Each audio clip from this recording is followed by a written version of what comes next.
जिस काम को करने में बड़े बड़े मुख्यमंत्री के छूट रहे थे पसीने, पूर्वांचल के योगी ने चुटकियों में कर दिया वो काम। जी हां, असम में चोरी छुपे रहना नामुमकिन है। हिमंत बिश्व शर्मा ने प्रण लिया है, अगर कोई भी गलत तरीके से असम में एंट्री लेता है तो उस पर लगाम लगा दी जाएगी। अब इसी को लेकर हिमंत बिश्व शर्मा ने असम में तगड़ा एक्शन लिया है।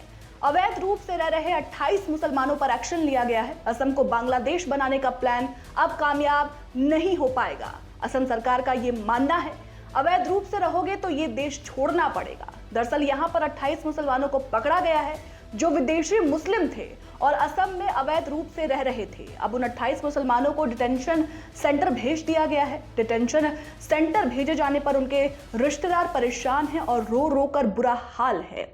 अब इसी को लेकर असम की राजनीति इस वक्त गर्म हो चुकी है। सरकार का कहना है कि जो कुछ भी कर रहे हैं वो नियम और कानून के आधार पर कर रहे हैं, संविधान को देखकर कर रहे हैं। लेकिन इसको लेकर अब असम में सियासी माहौल बन गया है। विपक्ष कह रहा है कि यहाँ पर मुसलमानों को जानबूझकर टारगेट करने की कोशिश की जा रही है। यहाँ पर कई ऐसे राजनीतिक पार्टी हैं जो इसको लेकर सरासर विरोध कर रहे हैं। राज्य असम, जिला बारपेटा, 28 मुसलमानों पर एक्शन। अवैध रूप से भारत में रह रहे थे 28 मुसलमान, भेजा गया डिटेंशन सेंटर।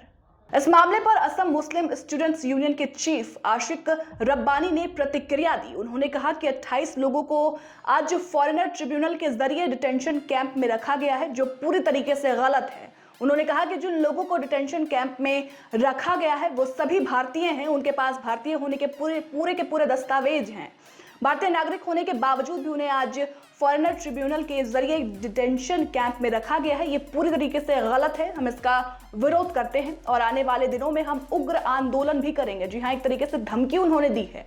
वहीं गुवाहाटी हाईकोर्ट के सीनियर वकील रेजावल करीम ने असम के पार्टी संगठन से इन 28 लोगों को हर संभव मदद देने की अपील की। उन्होंने इस फैसले की निंदा की है। आखिर डिटेंशन सेंटर कहते किसे हैं, चलिए आपको बताते हैं। देखिए, डिटेंशन सेंटर उस जगह को कहते हैं जहां गैर कानूनी तरीके से बिना जरूरी वैध दस्तावेजों के साथ देश में घुसने वाले विदेशी लोगों को रखा जाता है। इसे ऐसे समझ सकते हैं, भारत में रह रहे ऐसे लोग जो यहाँ के नागरिक नहीं हैं लेकिन बिना वैध दस्तावेजों के यहाँ रह रहे हैं। उनकी पहचान हो जाने पर उन्हें भारत में ही बने डिटेंशन सेंटर में रखा जाता है, तब तक जब तक ये पता ना चल जाए कि वे असल में किस देश के हैं। इसका पता चलने पर उन्हें डिटेंशन सेंटर से वापस उनके देश भेज दिया जाता है। दुनिया के कई बड़े देशों में इस तरह के डिटेंशन सेंटर हैं।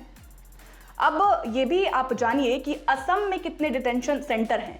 देखिए, 13 दिसंबर 2011 को लोकसभा में एक सवाल के जवाब में गृह राज्य मंत्री एम रामचंद्रन ने बताया था कि नवंबर 2011 तक असम में 3 डिटेंशन सेंटर थे जो गोलपारा, कोकराझार और सिलचर में बनाए गए थे। वहीं 3 दिसंबर 2019 को बदरुद्दीन अजमल ने असम में डिटेंशन सेंटर को लेकर सवाल उठाया था। इसके जवाब में गृह राज्य मंत्री जी किशन रेड्डी ने कहा था कि असम में 6 डिटेंशन सेंटर हैं जिनमें 28 नवंबर 2019 तक 970 लोग रह रहे थे। इस सेंटर में 970 लोगों में से 324 महिलाएं भी हैं।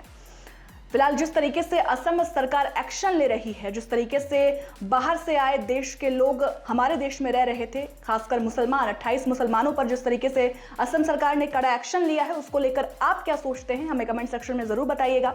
और साथ साथ हमारे चैनल को लाइक कीजिए, सब्सक्राइब कीजिए और खूब सारा प्यार दीजिए। शुक्रिया।